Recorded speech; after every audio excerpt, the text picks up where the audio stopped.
Good evening sir. कोई दिक्कत तो नहीं? नो सर, सब ठीक है। चलो ठीक। अच्छा देखो, पहले तो मुझे थोड़ा सा आइडिया दे दो इस दैट जैसे ईएमआई चैप्टर जो हमने किया उसके ऊपर तुमने कुछ क्वेश्चंस किए उसके स्टार्टिंग वाला पार्ट? नहीं सर, ईएमआई पे तो मैंने क्वेश्चंस नहीं किए। अच्छा, और इसके पहले जो मैग्नेटिज्म वाला? तो मैग्नेटिज्म के तो हो गए थे। तो उसमें कितने क्वेश्चंस थे और कितने हो गए अराउंड? सर जैसे जो 100 क्वेश्चंस वाले थे उसमें मतलब इतने भी ज़्यादा गलत नहीं थे। 8 to 9 तो गलत थे एंड कुछ में मैं उसमें अटकी थी डायरेक्शन में, बट फिर विद प्रैक्टिस वो फिगर आउट हो गया कि ये कैसे करना है। उसी में ज़्यादा गलत हो रहे थे। डायरेक्शन को लेकर डायरेक्शन। ना? Yes sir. वो तो अगर याद हो मैंने पहले ही बोला है यस कि ये सर। दो चैप्टर्स जो है ना तुमको परेशान करेगा सिर्फ डायरेक्शन को लेकर, बाकी सब आसान। फॉर्मूले हमने क्या है, mu naught I by 2 pi R, ये कोई फॉर्मूला हुआ तो बहुत ही आसान है ना? या कोई भी ले लो, Q V B sine theta, ये सब आसान फॉर्मूले। रेडियस का M V by Q B, सब आसान फॉर्मूले। लेकिन डायरेक्शन जो है ना पूरे चैप्टर में परेशान करता है, बाकी और कोई दिक्कत होता नहीं। मतलब मैं ये मान के चलूं कि अराउंड 80-85% एक्यूरेसी थे। Yes sir. ओके चलो ठीक है। ईएमआई अभी तुमने क्वेश्चन सॉल्व करना स्टार्ट नहीं? नहीं सर। अच्छा, उसके पहले करंट वाले का क्या स्टेटस है? So current. जैसे करंट इलेक्ट्रिसिटी इलेक्ट्रोस्टैटिक्स मैंने कराया नहीं, बट देन तुमने तो किया होगा ना? सर वो उसके सर मेरे को उसमें कॉन्फिडेंस ही नहीं है उन चैप्टर्स में, तो मैं बस उनकी ऐसे एनसीईआरटी रीड कर लेती हूँ, उसके बैक क्वेश्चंस मैं देख लेती हूँ, बट फिर मैंने उसके 100 क्वेश्चंस वगैरह नहीं सॉल्व किए अभी। नहीं, लेकिन अभी तुमने मैं जो लिस्ट बनाया उसमें तो फिर इलेक्ट्रोस्टैटिक्स वगैरह तो नहीं रखे, तुमने रखा sir mainly EMI. Electrostatics yes sir, EMI और एसी में तो मतलब मेरे को खुद से नहीं इतना अच्छे से समझ आता। इलेक्ट्रोस्टैटिक्स वाले चैप्टर मुझे समझ आता है, बट मतलब उसमें जो गॉस लॉ वाली चीज़ है वो मेरी थोड़ी गलत होती है। जैसे इलेक्ट्रोस्टैटिक्स का बाकी चैप्टर ठीक है, वो गॉस लॉ में भी कुछ एरिया गलत होते हैं। एंड इलेक्ट्रोस्टैटिक्स 2 जो है उसमें वो कैपेसिटर वाले एरिया में जो कैपेसिटेंस टाइप जो है वो, करंट इलेक्ट्रिसिटी तो ठीक है, वो तो मुझे चैप्टर अच्छा भी लगता है। नहीं तो फिर करंट रजिस्टर वाला खत्म कर लेते हैं ना उस चैप्टर बुक में से। यस सर, वो फिर मैं अभी कर लूंगी, मैं कल ही कर लूंगी।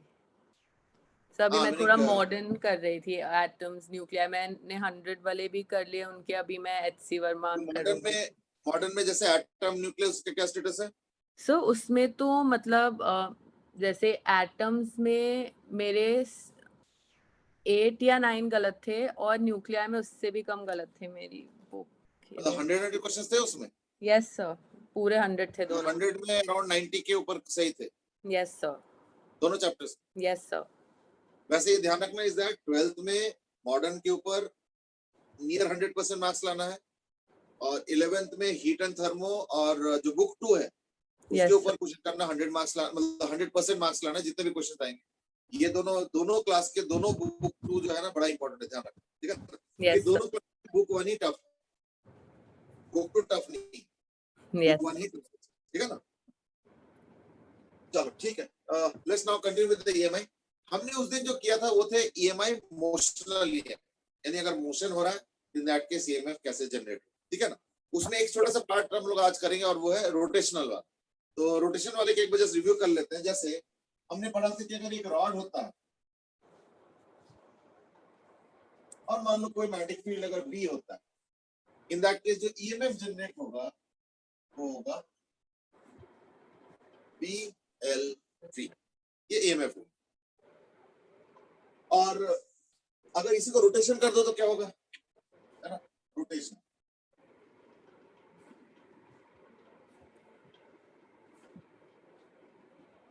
ये अगर रोटेट करा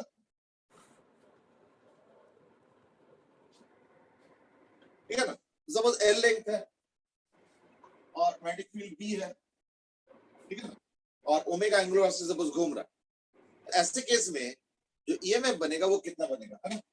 तो इसके लिए करेंगे क्या ना, उसके लिए हम लोग काम करते हैं, एक छोटा सा सेक्शन ले लेते एट सम डिस्टेंस x, थोड़ा सा लेंथ ले लो,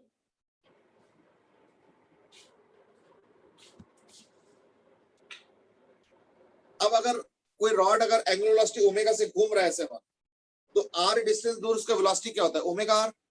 तो x डिस्टेंस दूर क्या होगा, ओमेगा x,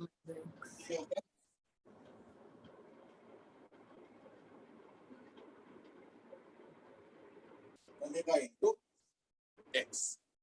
तो ईएमएफ कितना बनता है ना, BVL। तो छोटा सा जो सेक्शन मैंने लिया है उसमें हल्का सा एक ईएमएफ बनेगा, ऐसे हर सेक्शन में थोड़े थोड़े थोड़े करके ईएमएफ बनेगा। यानी इसको समझो, यानी इफेक्टिवली ये वाला जो पोर्शन है ये एक छोटा सा सेल या बैटरी की तरह काम कर रहा है। तो जिसका EMF DE is equal to BV L मतलब उसका लेंथ, वो क्या है, DX है। तो जो टोटल ईएमएफ बनेगा पूरे रॉड का वो क्या होगा, इसी का इंटीग्रेशन। यस तो E is equal to इसी का इंटीग्रेशन। लिमिट्स क्या लगाओगे ना, सेंटर से लेके एंड तक, इसका लेंथ क्या दिया, L।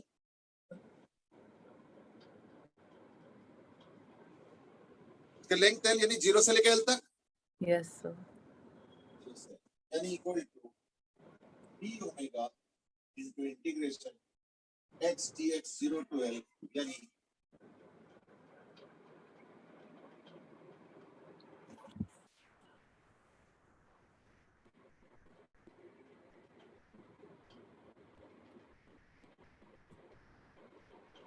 ठीक है, is equal to B omega L square by 2।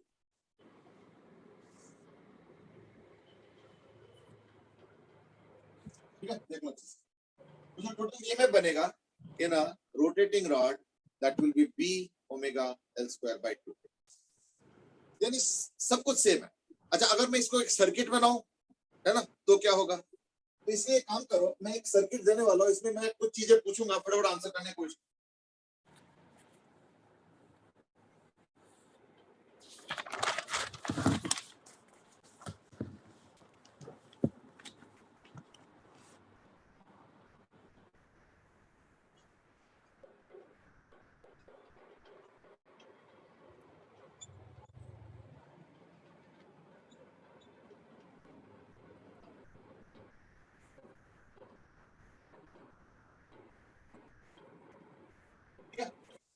Number 1 EMF. चलो ईएमएफ तो डायरेक्ट फॉर्मूला हो गया, इसका तो कुछ नहीं है, ये तो हो गया। P है करंट, C है डायरेक्शन, D है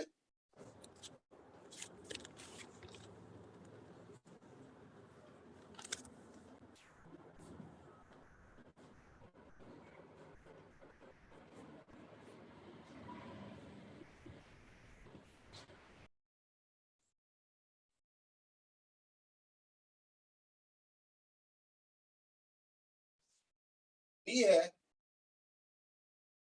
पावर, E है टॉर्क रिक्वायर्ड।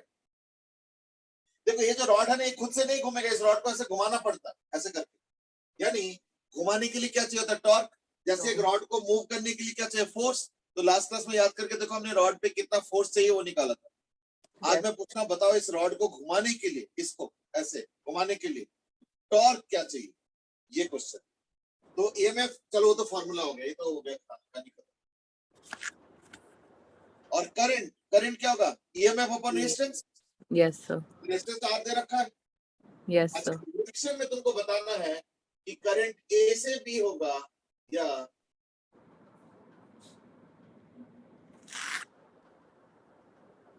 बी से ए होगा, ये करंट।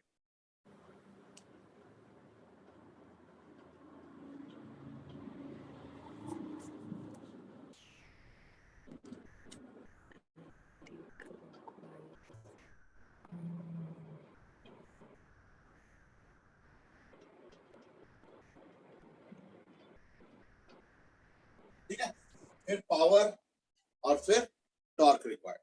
चलो गो अहेड।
करंट कितना होगा ना, ईएमएफ बाय रेजिस्टेंस। ईएमएफ तो निकल चुका है, रेजिस्टेंस आधे रखा है, ये तो आसान है। चलो पावर कैसे निकालो? सो पावर तो I square R. I square R से, तो आई तो आ चुका है, आई का स्क्वायर करोगे इंटू आर करोगे तो क्या आएगा, B square omega square del 4 by 4 R square into R, तो यानी बाय 4 आर, ठीक है ना? Yes sir. अच्छा, लीनियर मोशन में याद करके देखो, एक चीज मैंने सिखाया था उस दिन, रोटेशन का भी बताया था वैसे तो, बट आज उसको रिपीट कर रहा हूँ। लीनियर मोशन में हमें पता है कि power is equal to dw by dt में हो जाता है equal to f into ds by dt is equal to होता है f into v। Linear motion में तो यही होगा ना, dw बाय dt यानी f into ds by dt यानी f इंटू v। f मतलब फोर्स और v मतलब वेलोसिटी। यहाँ तक ठीक है ना? Yes sir. तो इसका काउंटर पार्ट रोटेशन में क्या होगा, फोर्स के जगह क्या होगा, टॉर्क। टॉर्क, और v के जगह ओमेगा। ओमेगा। यानी ये तो हो गया लीनियर में। इन रोटेशन क्या होगा ना, p is equal to tau omega. इसको मैं यहाँ पे यूज करूंगा, पावर रिक्वायर्ड में ये वाला यूज होगा। पावर निकल चुका है ना, तो यस टॉर्क क्या हो जाएगा, p by omega, by omega. बस दैट्स इट। यानी हो जाएगा equal to p square omega square, एक ओमेगा कैंसिल,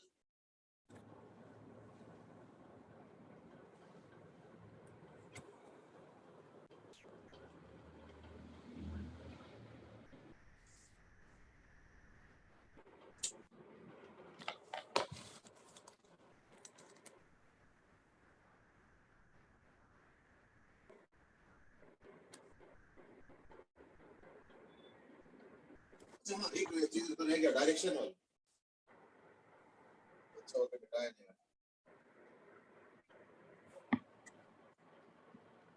देखो डायरेक्शन कैसे निकालेंगे, तरीका वही, फंडामेंटल वही रहेगा कि एक काम करो, जब रॉड चल रहा है यानी समझ लो कि एक पॉजिटिव चार्ज भी चल रहा है, तो वो पॉजिटिव चार्ज जब चलेगा तो मैग्नेटिक फील्ड में एक फोर्स भी लगेगा, अकॉर्डिंगली वो चार्ज रॉड के अंदर मूव करेंगे और उसी के मूवमेंट की वजह से होगा करंट, ठीक है ना? तो हम इसी तरीके से तरीके को अपनाएंगे। अभी बताओ, अगर मान लो यहाँ पे एक पॉजिटिव चार्ज है तो ये रॉड ऐसे घूम रहा है, यस यानी सर। पॉजिटिव चार्ज का वेलोसिटी इधर हो गया। अगर पॉजिटिव चार्ज का वेलोसिटी इधर होगा तो v क्रॉस b फोर्स इधर होगा, यस सर। तो किधर हुआ, आउटवर्ड्स, यानी करंट इधर से इधर जाएंगे, यस सर। तो यानी इधर से इधर आएंगे, यस सर। यानी B2। कौन सा हुआ, B2 है। ये जो मैंने भी मेथड बताया अच्छे से समझ लो, क्योंकि मैंने बार बार बोला है, पहले भी बोला अभी बोल रहा हूं, डायरेक्शन हर सिचुएशन में हर क्वेश्चन में अच्छे से समझ लेना, ठीक है ना? क्योंकि डायरेक्शन को लेकर अटकता है। अब मैं बता दूं दिक्कत क्या आता है, जैसे मान लो तुमने निकाल लिया करंट, अब पता है ऑप्शन कैसे होगा, current 2 ampere upwards, 2 ampere downwards, 3 ampere outwards upwards, 3 ampere downwards. अब अगर तुमने 2 या 3 जो भी आंसर हो अगर निकाल भी लिया तो दो ऑप्शन आ गए, यस सर। 2 एम्पियर अपवर्ड्स और 2 एम्पियर डाउनवर्ड्स। अब क्या तो करो, मैग्नेटिज्म वाले में भी हो रहा था, एक मेरा ऑप्शन जो आ रहा था वो भी था और एक मतलब जो सही था यही तो चक्कर हो जाता है। तभी तो मैं बोल रहा हूं ना कि ये पूरे दोनों चैप्टर में सिर्फ डायरेक्शन को अच्छे से समझ, इसलिए जितने भी मैंने क्वेश्चंस करा ना सब में डायरेक्शन देखो, एक बार अच्छे से दोबारा देखो, रिवाइज करते रहो। और वो जो तुमने कहा ना कि 8-9 क्वेश्चन डायरेक्शन से गलत हो गया था, तो Yes. उन 8 क्वेश्चन को स्टार मार्क करो और हर 15 दिन में देखो, ये ना सिस्टमेटिक करो तभी जाके होता है। हर 15 दिन में उन क्वेश्चन को एक बार रिव्यू करो। अब हो सकता है तुम बोले कुछ कुछ तो याद हो जाता है, बट क्या करें, याद हो जाता तो क्या करें, पर तुम इस तरह से मत सोचो कि मुझे तो इसका आंसर याद है सी। तुम फंडामेंटल से सॉल्व करो और सॉल्व Yes. करके वो सी आंसर निकालो, भले ही तुमको याद क्यों ना हो, पर तुम फिर भी उस एक्सरसाइज के थ्रू माइंड को ले चलो डायरेक्शन वाला, इधर से इधर, इधर से इधर, इधर से इधर, तब जाके देखना डायरेक्शन में कमांड आए।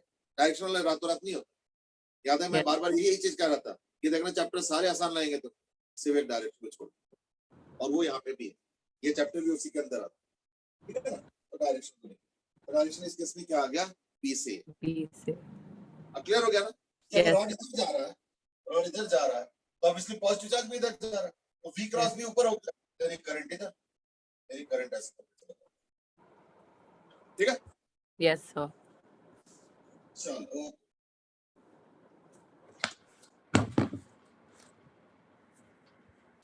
देखा होगा इसके पहले भी जितने भी मैंने EMI के क्वेश्चंस कराए थे लास्ट दिन, है ना, Yes. सब में देखा होगा डायरेक्शन के ऊपर हमने डिस्कस Yes, sir. डिस्कशन जो है एक बार गो थ्रू करना होगा. No, that was about your motional EMI. ये जो डिस्कशन हमने किया this was about your motional EMI. अब हम डिस्कस करेंगे इसका सेकंड पार्ट. इस चैप्टर में बेसिकली 3 पार्ट्स है, तो एक पार्ट हो गया, सेकंड पार्ट हम एंटर कर रहे हैं and that is flux related. जैसे इलेक्ट्रिक में हमने गॉस लॉ में फ्लक्स के ऊपर डिस्कशन किए थे, यहाँ पे भी इलेक्ट्रोस्टैटिक्स चैप्टर में उसको हम लोग बोलते हैं इलेक्ट्रिक फ्लक्स, यहाँ पे बोलेंगे मैग्नेटिक फ्लक्स. यानी फ्लक्स मैग्नेट क्या होता है? इलेक्ट्रोस्टैटिक्स में हमने करा था E डॉट ए है ना, Yes, sir. B dot. अब फ्लक्स का मीनिंग क्या होता है? इसका फिजिकल मीनिंग होता है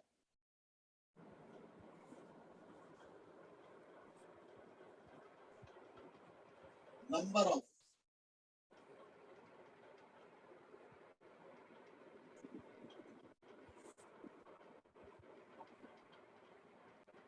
ऑफ मैग्नेटिक फील्ड लाइंस. ये इसका मीनिंग, ठीक है? जैसे इलेक्ट्रिक फ्लक्स का मतलब क्या होता है? Number of electric field lines. तो सिमिलरली मैग्नेटिक फ्लक्स क्या होगा? अच्छा, अब एक दिक्कत पता है कई बार क्या आता है कि पता चला मैग्नेटिक फील्ड हर जगह अलग अलग है ना, तो क्या करेंगे? Magnetic field B is different at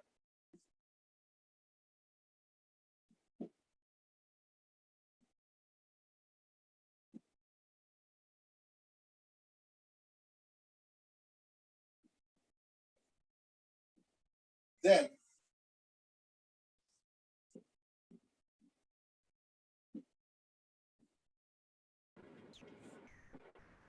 फिर क्या करेंगे? इंटीग्रेशन से निकालो. चलो वो तो जैसे क्वेश्चन को वैसे करेंगे, वो कोई दिक्कत नहीं, ठीक है ना. अब हम क्या करेंगे ना, ईएमएफ को कनेक्ट करने बाय यूजिंग फ्लक्स. कैसे? ये होता है फैराडे लॉ या लेंज लॉ कह सकते हो.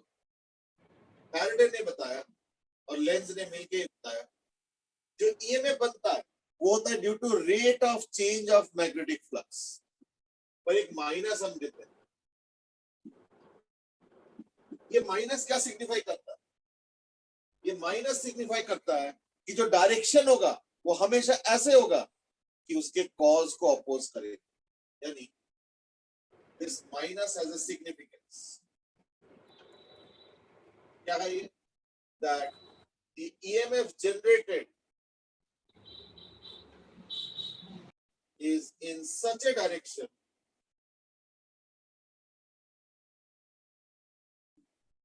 that it opposes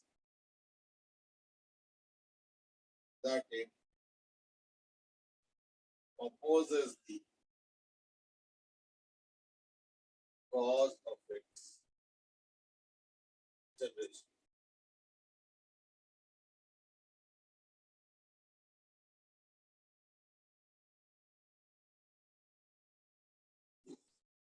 इसका सिग्निफिकेंस ये जो ईएमएफ जनरेट होगा वो ऐसे होगा.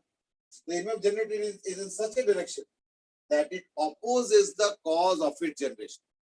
अब हम एक काम करते हैं, इस थ्योरी को लेके हम चैप्टर को दोबारा स्टार्ट करें. दोबारा जैसे सबसे पहले हमने ये किया था,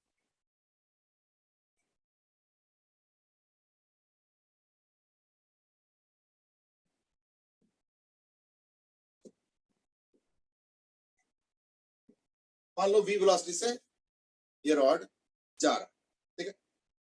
तो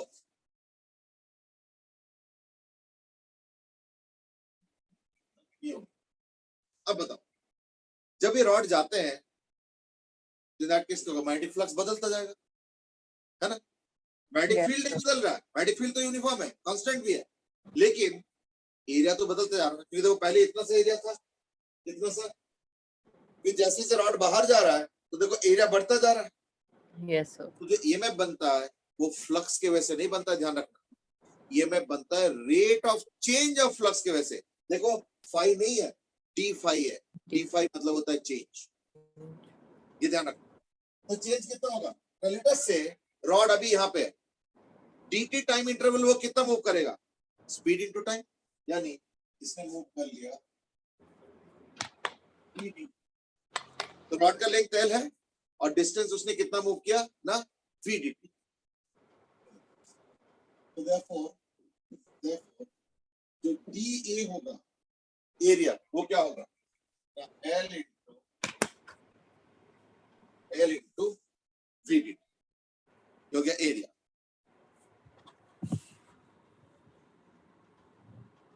तो जो d5 बनेगा that will be B into dA is equal to B into L into V dt, है ना। d5 क्या होता है? Magnetic field into area. तो B into dA, dA क्या है? L into V। तो d5 dt क्या होगा? तो इसको dt से डिवाइड करूंगा तो dt कैंसिल हो गया, तो क्या बचा?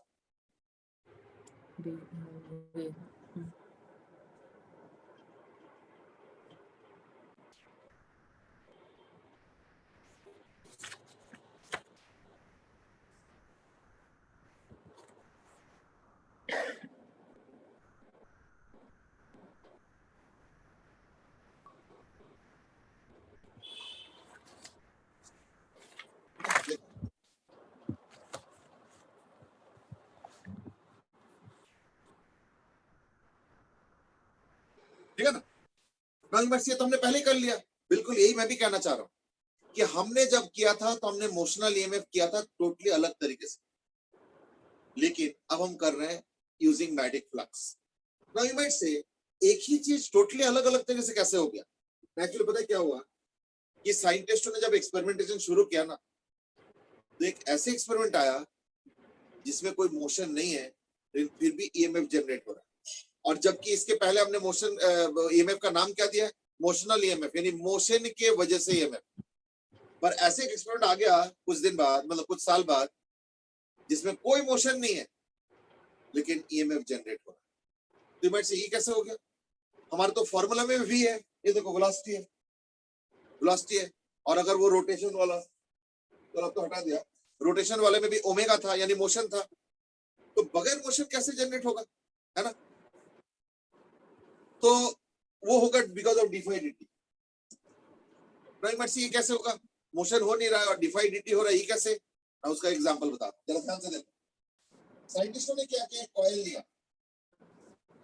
एक कॉइल लिया और उसके ठीक सामने एक और कॉइल लिया, ठीक है। अब अगर मैं सामने ड्रॉ करूंगा तो ऐसे हो जाएगा, तो लगेगा जैसे एक दूसरे टच कर रहा है, इसलिए मैं यहाँ पे ऐसे ड्रॉ नहीं करूंगा, मैं यहाँ ड्रॉ करूंगा। पर ये है आमने सामने, ये थोड़ा सा विजुलाइज कर लो। ऐसे लग रहा है साइड बाय साइड, ऐसे नहीं है, ऐसे नहीं है, ये ऐसे आमने सामने, है ना, फ्रंट पीछे। अब मैं क्या करता हूँ, यहाँ पे वो रखता हूँ,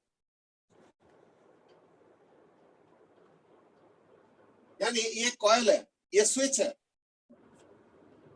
और ये कॉइल है, ये भी एक कॉइल है। इसमें कोई सेल नहीं है, इसमें सिर्फ एक गैल्वेनोमीटर है।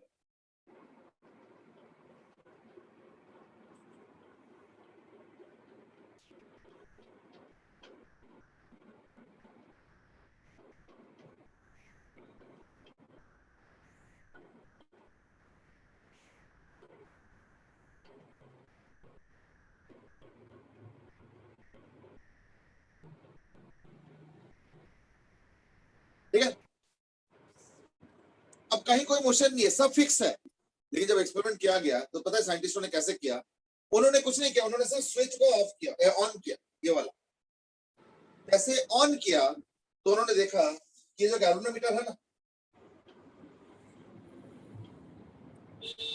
तो उन्होंने देखा कि जैसे ये वाला ए वाला सर्किट, ए वाला तो प्रॉपर सर्किट है, उसमें सेल है, स्विच है, कॉइल है, सब कुछ है। बी वाले में तो कुछ नहीं है, सिर्फ एक कॉइल है और एक गैल्वेनोमीटर लगा दिया बस, नो सेल नथिंग। लेकिन फिर भी पता क्या हुआ, जैसे इसको स्विच ऑन किया, इस एस को ऑन किया, एकदम से यहाँ पे दूसरे वाले पे जिसमें कोई सेल नहीं है उसमें गैल्वेनोमीटर ऐसे रीडिंग,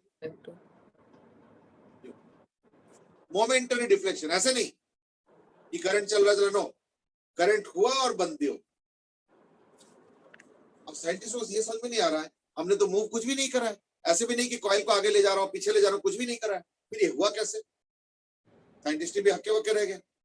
और फिर एक्सपेरिमेंट और भी किया गया, कैसे ना, उन्होंने इसको ऑफ भी कर दिया, जैसे अभी ऑन था ना, अभी पहले ऑन किया मैंने, तो उस समय ये जो गैल्वेनोमीटर उसने ऐसे डिफ्लेक्शन दिखाया, फिर उन्होंने तो थोड़ी देर बाद किया कि इसको ऑफ किया, वापस ऑफ कर दिया, अभी तो ऑफ दिख रहा है तो वापस ऑफ कर दिया। जैसे ऑफ किया ये वाला सर्किट, तो देखा कि ये वाला जो सर्किट है इसमें भी गैल्वेनोमीटर इधर ना दिखा के इधर रीडिंग दिखा, ये हो, देख लो समझ आ गया। यदि हुआ क्या, ये एक बार गैल्वेनोमीटर यू रीडिंग दिखाया और एक यू रीडिंग दिखाया, ये चीज, ठीक है।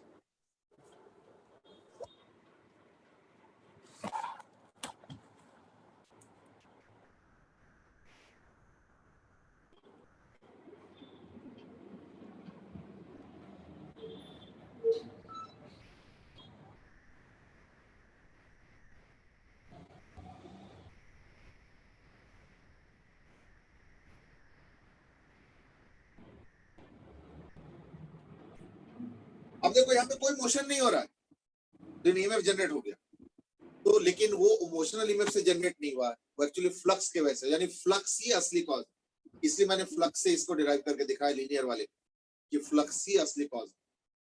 अब इसको हम एक्सप्लेन करते हैं फ्लक्स से, पता है क्या हो रहा है, जैसे ये कॉइल है, तो ये जो कॉइल होता है इसका मैग्नेटिक फील्ड होता है, तो जैसे इस कॉइल को ऑन किया तुमने, इसमें इसका करंट स्टार्ट हो गया, करंट स्टार्ट होते मैग्नेटिक फील्ड स्टार्ट हो गया, तो इसके पहले तो मैग्नेटिक फील्ड था नहीं, यानी जो दूसरा कॉइल है उसमें फ्लक्स ही नहीं था। पर जैसे ही तुमने इस कॉइल को, पहले कॉइल को स्विच ऑन किया, तो दूसरे वाले कॉइल में मैग्नेटिक फ्लक्स पास होने लगा, तो पहले फ्लक्स नहीं था, जीरो था, अब सडनली फ्लक्स बन गया, यानी करंट बन गया, और इसलिए एक डिफ्लेक्शन दिखाया।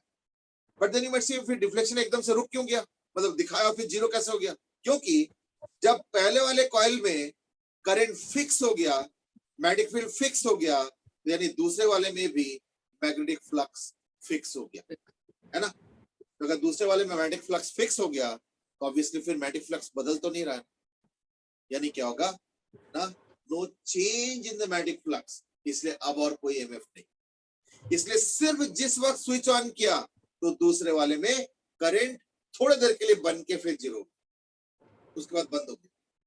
फिर क्या हुआ ना, जब स्विच ऑफ किया तो क्या हुआ ना, स्विच ऑन जब तक था तो इसके अंदर कंटिन्यूअसली मैग्नेटिक फील्ड पास हो रहा है, मैग्नेटिक फ्लक्स है, जैसे ही पहले कॉइल को स्विच ऑफ किया इसका मैग्नेटिक फ्लक्स खत्म हो गया। अब चेंज का मतलब बढ़ना थोड़ी होता है, घटना भी हो सकता है, तभी मैग्नेटिक फ्लक्स था और अब घट के जीरो हो गया, फिर चेंज हुआ ना, इसलिए फिर से डिफ्लेक्शन दिखाया, लेकिन इस बार ऑपोजिट।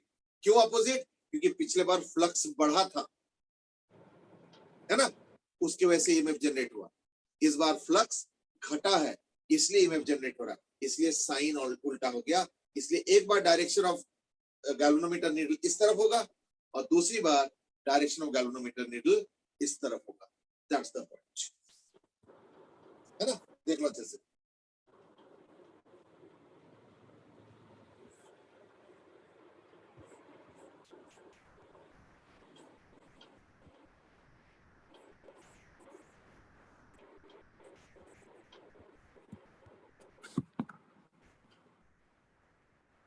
चलो अब हम फ्लक्स के ऊपर और डिस्कस करते हैं। जैसे सपोज मैं कहता हूं कि मेरे पास एक कॉइल है,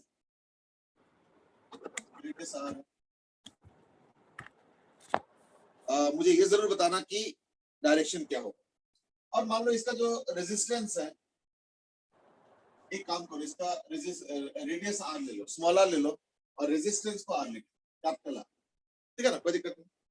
और जो मैग्नेटिक फील्ड तो वेरिएबल है,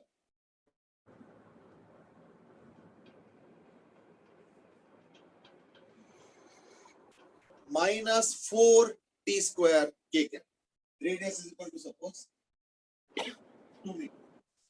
अब क्वेश्चन ये है find the I in the pad, find I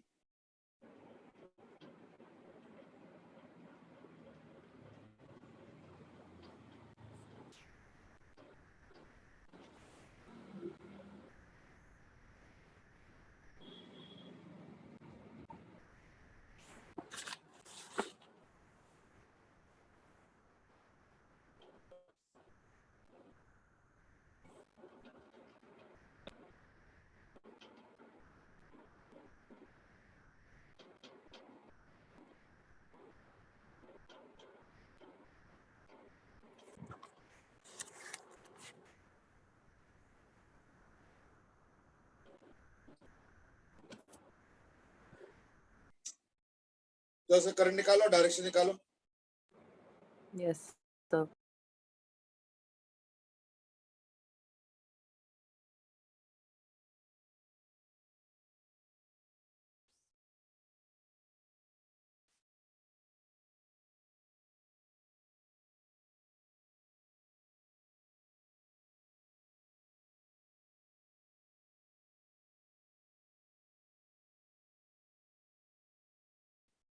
देखो फ्लक्स कैसे निकलेगा, मैग्नेटिक फील्ड इनटू एरिया। तो एरिया कितना होगा, रेडियस 2 मीटर है। Yes, sir. 4 pi. जो कि area. Yes, sir. Magnetic field कितना है 4t स्क्वायर, लेकिन क्रॉस है इसलिए माइनस लिखा। तो चलो कोई नहीं, अभी तो माइनस के बाद में देख लेंगे। 4t स्क्वायर लिखते हैं।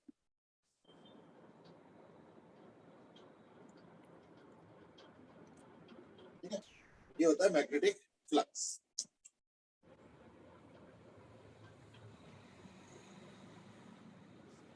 अब ईएमएफ कितना होगा, डिवाइड dt। तो ईएमएफ हो गया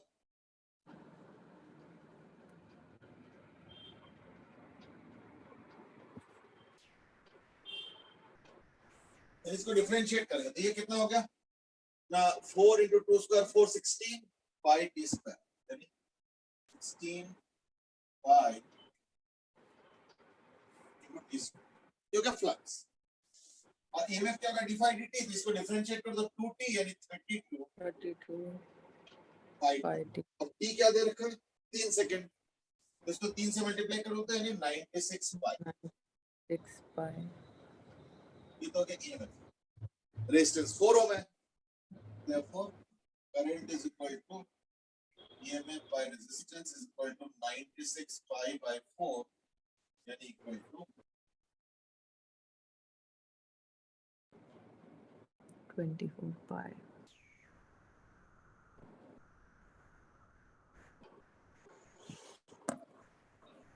Direction.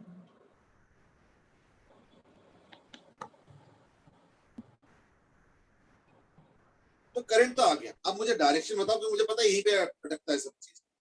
अब डायरेक्शन बताओ।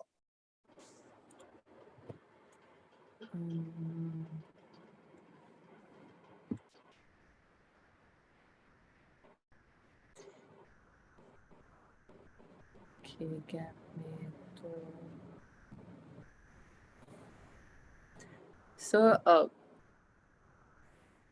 सर क्लॉकवाइज एंटी क्लॉकवाइज के टर्म्स में। बस वही बता रहे हैं, क्लॉकवाइज एंटी क्लॉकवाइज। ओके देखो मैं बताता हूं इसका तरीका समझो। कोई नहीं, तरीका समझो, अच्छे से समझो इसको, क्योंकि ये तरीका मोरलेस बहुत जगह काम करेगा। पहले देखो जो फ्लक्स बन रहा है वो इनवर्ड है या आउटवर्ड है, दो चीजें। फिर देखो कि वो बढ़ रहा है या घट रहा है, क्योंकि जो भी होगा उसको अपोज करना, ठीक है ना। और अपोज करने के लिए कॉरेस्पॉन्डिंग डायरेक्शन डिसाइड करना पड़ेगा। जैसे एग्जांपल दे, क्योंकि यहाँ पे पाई टी है यानी समय के साथ फ्लक्स बढ़ेगा।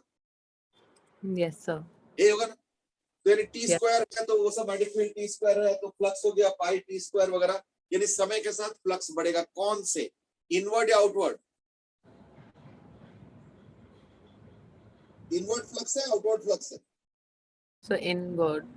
इनवर्ड है, ये देखो मैग्नेटिक फील्ड इनवर्ड है, ऑब्वियसली मैग्नेटिक फील्ड जो डायरेक्शन में मतलब जिस तरीके से है उसी तरह से फ्लक्स, यानी जो फ्लक्स बन रहा है वो इनवर्ड के वजह से बन रहा है। ओके चलो, और इनवर्ड बढ़ता जा रहा है, क्यों? टी स्क्वायर है, तो अगर इनवर्ड बढ़ता जा रहा है, इनवर्ड बढ़ता जा रहा है तो उसको अपोज करना है, यानी करंट ऐसे प्रोड्यूस होगा कि आउटवर्ड मैग्नेटिक फील्ड बने। Yes sir. कौन सा डायरेक्शन में करंट हुआ फिर?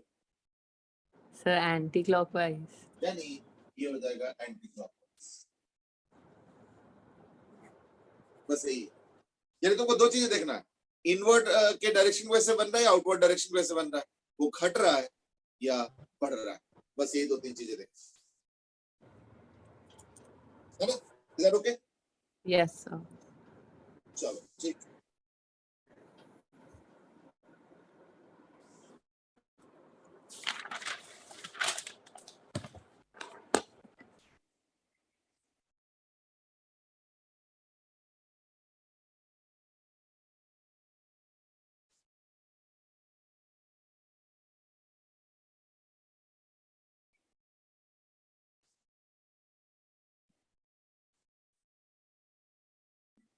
चलो अभी और देता हूं मैं, थोड़ा ध्यान से देखो। ये मैं ना मैथमेटिकल क्वेश्चन नहीं पूछ रहा हूँ, ये थ्योरेटिकल पूछ रहा हूँ, ठीक है?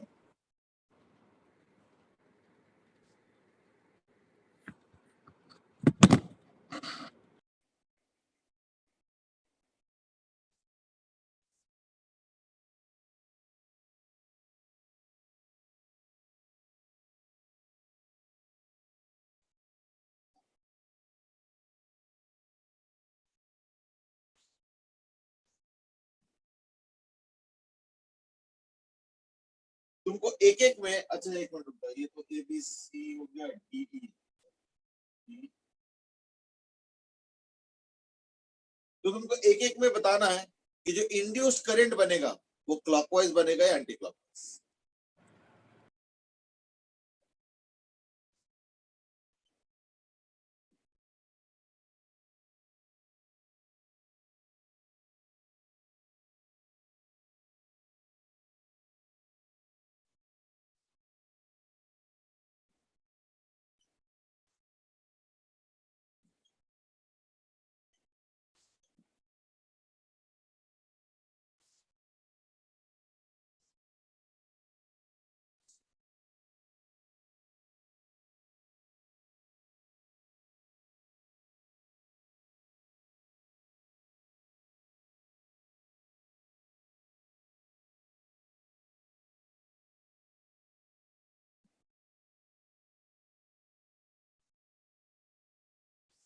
यानी करंट फिक्स है, वायर, और इनको सब, इसको बाहर ले जा रहा हूँ, इसको भी बाहर ले जा रहा हूँ, ये रेस्ट पे है, ये रेस्ट पे है, ये वायर की तरफ जा रहा है, ये भी वायर की तरफ जा रहा है।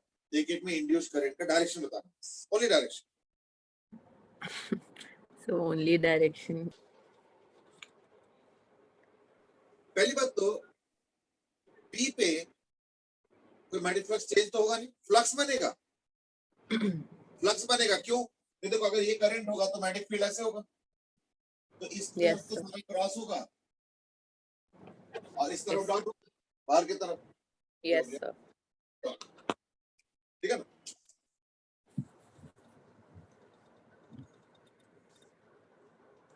चलो, तो ये हो गया क्रॉस मैग्नेटिक फील्ड और ये हो गया डॉट मैग्नेटिक फील्ड।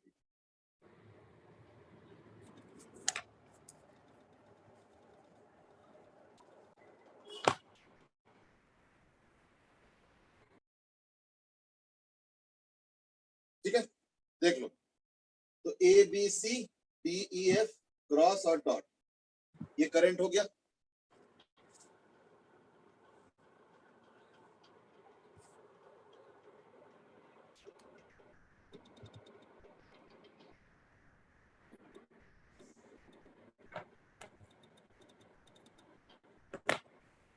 तो क्योंकि ये रेस्ट पे है इसलिए फ्लक्स बनेगा, लेकिन फ्लक्स की कोई चेंज नहीं होगा, है ना? तो therefore no EMF is generated in either P और as flux does not change, hence no EMF in P or E, यानी जब इनमें जनरेट ही नहीं होगा तो फिर क्या डायरेक्शन और ये सब, है ना? चलो अब आते हैं असली क्वेश्चन। पहला क्वेश्चन स्टार्ट होता है ए पे, ये ए वाला। अभी तो ध्यान से देखो, ए पे जो फ्लक्स बनेगा वो इनवर्ड है आउटवर्ड है? So inward. इनवर्ड है। और जब ये ए वाले कॉइल को दूर ले जाओगे वो फ्लक्स घटेगा या बढ़ेगा?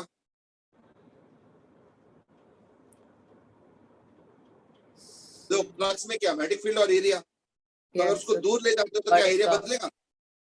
so बढ़ेगा एरिया। नहीं नहीं, एरिया कैसे बढ़ेगा? So ये अच्छा कॉइल है उसको मैं दूर ले जा रहा हूँ।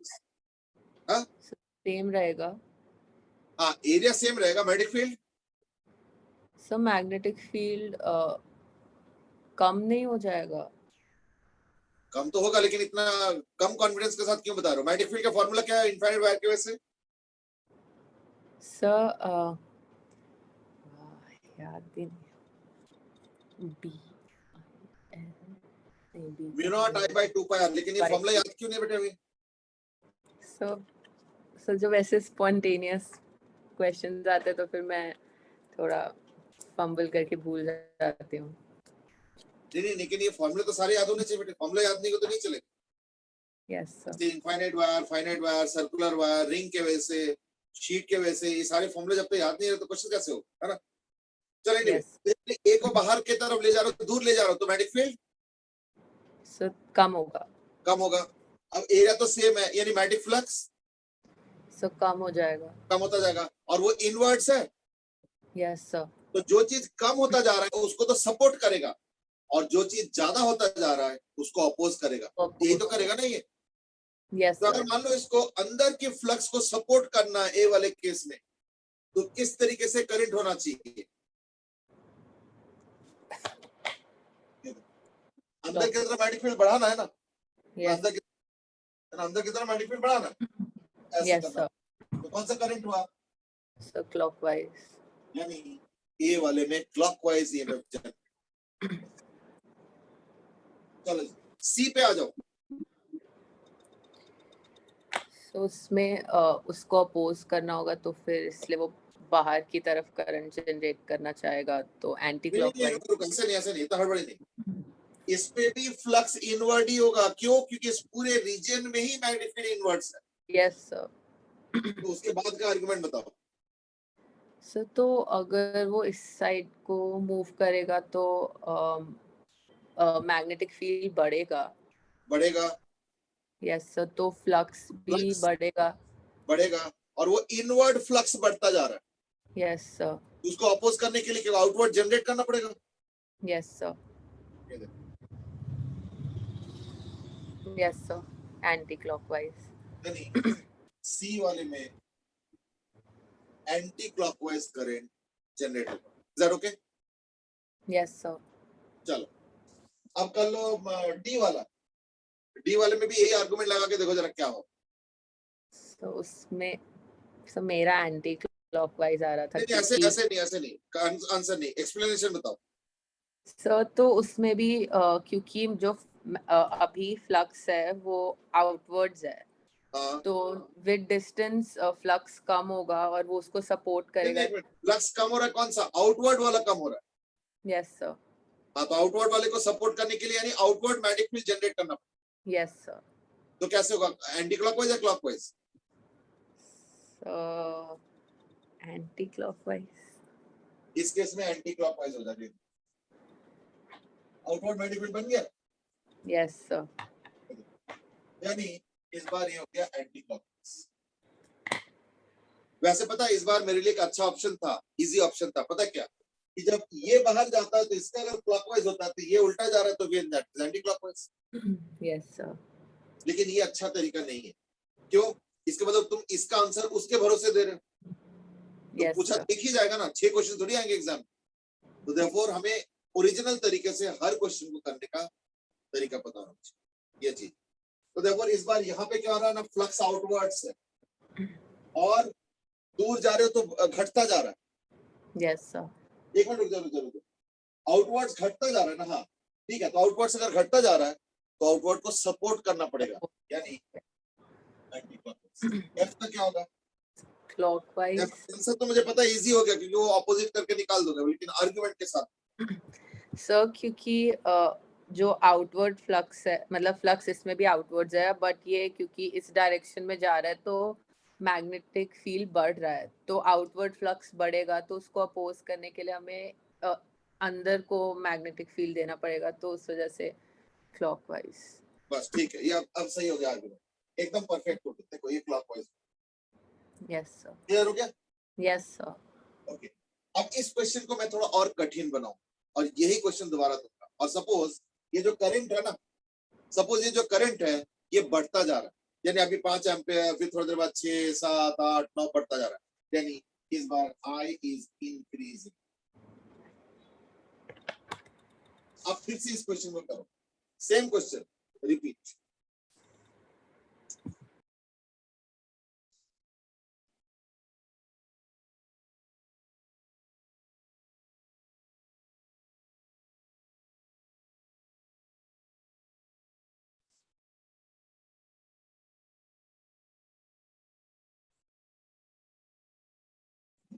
तो मेरे लिए तो आसान है क्योंकि मैं तो जस्ट टेबल के अंदर से चीजें बता दूंगा, तुमको तो दोबारा बता दूंगा। यस सर, मैं बना।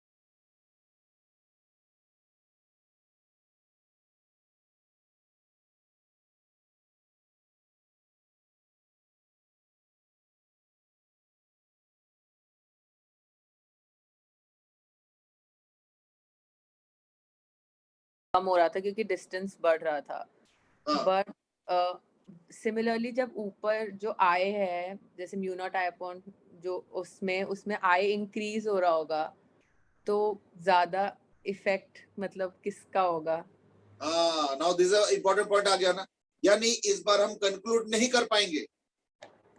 Yes sir. क्यों? क्योंकि पता नहीं किसका ज्यादा इफेक्ट होगा, कुछ बताया तो है नहीं। हाँ, अगर सपोज कह दिया कि करंट 5 गुना बढ़ता जा रहा है सपोज, और डिस्टेंस 2 गुना बढ़ता जा रहा है, तब तो करंट डोमिनेट कर रहा है ना, यस सर। और करंट न्यूमरेटर में है, यानी ओवरऑल मैग्नेटिक फील्ड बढ़ गया, यानी फ्लक्स बढ़ेगा। ये तो हम कंक्लूड कर लेंगे, पर ऐसे कुछ इन्फॉर्मेशन तो नहीं है ना।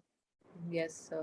हो सकता है कि करंट बहुत धीरे धीरे धीरे थोड़ा बढ़ रहा है, यानी लगभग फिक्स है, थोड़ा सा बढ़ रहा है, और ये बहुत जल्दी जल्दी दूर जा रहा है, तो उसका ज्यादा इफेक्ट होगा फिर। Yes sir.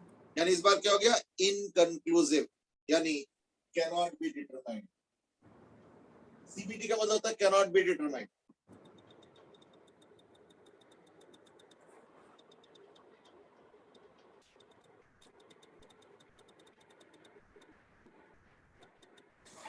सीबीटी का मतलब हो गया कैनॉट बी डिटरमाइंड। चलो ठीक है, ऐसा और भी है क्या जिसमें डिटरमाइन नहीं कर पाएंगे? सो या चलो छोड़ो, एक एक करके करो, तो आई थिंक कोई ना कोई होगा ऐसे, तो पता चल जाएगा, है ना। अभी इमीडिएटली करने की जरूरत नहीं है। अब A B C D F sequence ही करो। बी का क्या होगा? सो बी का इसमें भी कुछ नहीं होगा। क्यों नहीं होगा? सो क्योंकि फ्लक्स चेंज नहीं हो रहा। नहीं, फ्लक्स में क्या आता है? मैग्नेटिक फील्ड और एरिया। एरिया चेंज हो रहा है, नहीं हो रहा है? No sir. और मैग्नेटिक फील्ड? सो वो भी अच्छा, वो तो वही है, तो मैग्नेटिक फील्ड तो बढ़ रहा है। हाँ, यानी आर फिक्स हो गया इस बार, यस सर। आई तो बढ़ रहा है ना, यस सर। यानी मैग्नेटिक फील्ड बढ़ता जा रहा है इस बार, यानी मैग्नेटिक फ्लक्स बढ़ेगा। कौन सा, इनवर्ड या आउटवर्ड? सो इस वाले केस में इनवर्ड। इनवर्ड बढ़ रहा है, तो उसको यस। अपोज करने के लिए क्या होगा? आउटवर्ड जनरेट करेगा। Yes sir. आउटवर्ड जनरेट करने के लिए क्या चाहिए? सो मतलब आउटवर्ड मैग्नेटिक फील्ड, तो डायरेक्शन, पर इसमें डायरेक्शन कैसे है? नहीं नहीं नहीं, करंट का डायरेक्शन क्या चाहिए आउटवर्ड मैग्नेटिक फील्ड जनरेट करने के?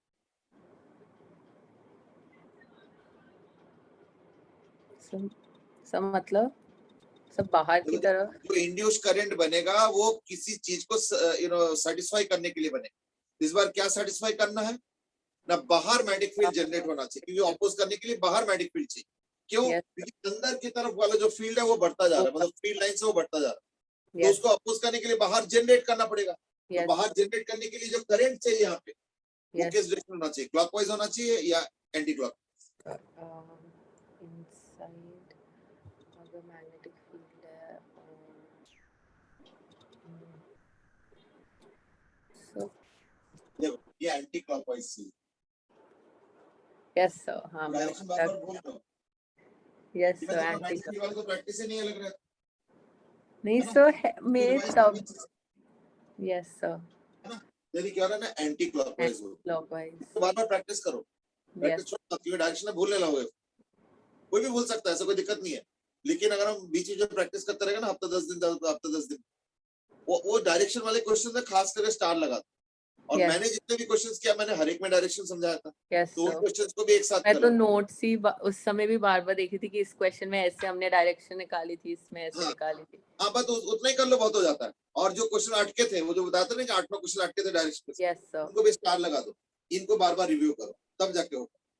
yes तो देखो इस केस में क्या होगा ना, देखो एंटी क्लॉकवाइज, देखो P में एंटी क्लॉकवाइज। चलो C में, so इसमें आउटवर्ड्स फ्लक्स बढ़ेगा तो हमें इनवर्ड्स नहीं मैग्नेटिक आउटवर्ड्स क्यों है C में? सो अच्छा सी में मुझे लगा आप ई पूछ रहे हैं। सर सी तो डिस्टेंस कम हो रहा है और करंट भी बढ़ रहा है, तो सर इसमें तो बहुत ज़्यादा मैग्नेटिक फील्ड बढ़ेगा। हाँ, मैग्नेटिक फ्लक्स भी बढ़ेगा। यस सर, मैग्नेटिक फ्लक्स भी बढ़ेगा इनवर्ड्स, तो इसमें भी आउटवर्ड्स देना है, तो सो इसमें भी एंटी क्लॉकवाइज। यानी इस बार फिर से एंटी क्लॉकवाइज होगा, क्योंकि आउटवर्ड्स देना है। आउटवर्ड्स अगर मैग्नेटिक फील्ड देना है, क्रिएट करना है, यानी ऐसे ये थंब मैग्नेटिक फील्ड है, तो थंब को आउटवर्ड्स रखना है, तो यस ऐसे। अगर इनवर्ड्स करना हो तो ऐसे करना पड़ेगा। ये यस आउटवर्ड्स, ये इनवर्ड्स, बस ये दो है, तो ज्यादा मुश्किल नहीं है। चलो जी ठीक है, अब डी पे आ जाओ। सो डी भी similarly can not be decided होगा। हाँ, क्योंकि अगर मान लो आर देखते हो तो बढ़ता जा रहा है, क्यों? क्योंकि जितना दूर जाएगा उतना आर बढ़ेगा। यस सर, लेकिन एरिया सेम है और करंट बढ़ता जा रहा है, तो करंट बढ़ता जा रहा है, लेकिन आर भी साथ में बढ़ता जा रहा है। अब ये कैसे पता चलेगा कि किसका ज्यादा इफेक्ट होगा? इसलिए इसका भी कैन नॉट बी डिटरमाइंड होगा। चलो जी ई। सो ई सो ई में मैग्नेटिक फ्लक्स आउटवर्ड्स बढ़ेगा तो हमें इनवर्ड्स मैग्नेटिक फील्ड देना होगा, तो उसके लिए करंट की डायरेक्शन क्लॉकवाइज। तो गलत है नहीं फिर से बताओ, फिर से बताओ, मैंने ध्यान से सुना नहीं। सर वो क्योंकि हमारा आउटवर्ड्स फ्लक्स बढ़ेगा, क्योंकि मैग्नेटिक फील्ड भी आउटवर्ड्स बढ़ रहा है, तो उसके लिए हमें इनवर्ड्स उसको कम करने के लिए देना पड़ेगा और मैग्नेटिक फील्ड, तो उसके लिए करंट की डायरेक्शन क्लॉकवाइज। एकदम सही है, यानी देखो इनवर्ड करना पड़ेगा क्योंकि आउटवर्ड बढ़ता जा रहा है। Yes sir, clockwise. एफ, सो वो भी क्लॉकवाइज। एफ तो और ज्यादा करना पड़ेगा, क्लॉकवाइज भी हो, है ना? ठीक,